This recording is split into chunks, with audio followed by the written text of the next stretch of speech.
Ku danna subscribe domin samun ingantattun bidiyoyin nishaɗantarwa a koda yaushe. Sai ku yi subscribe domin samun waɗannan. Mun gode. Assalamu alaikum warahmatullahi ta'ala wa barakatuhu. Barkanmu da safiya.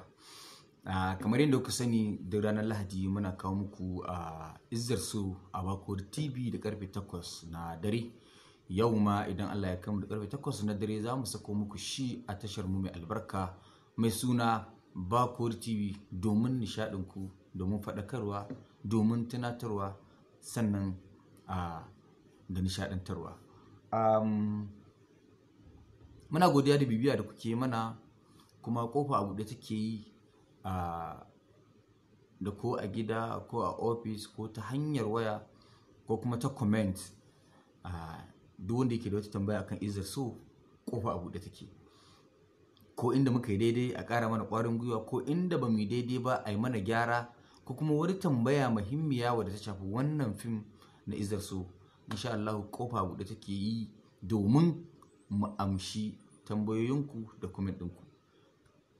Ku ci gaba da subscribing ɗin Bakori TV, sannan ku danna ƙararrawa domin nishaɗinku da faɗakarwa da ilmantarwa da kuma nishaɗantarwa.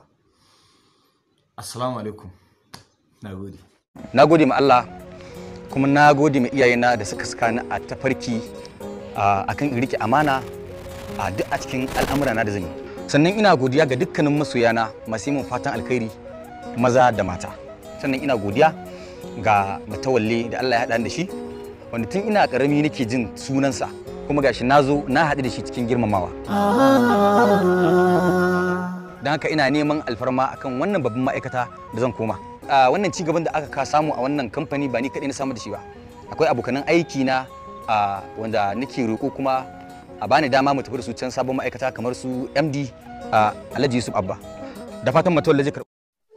Ku danna subscribe domin samun ingantattun bidiyoyin nishaɗantarwa a koda yaushe. Sai ku yi subscribe domin samun waɗannan. Mun gode.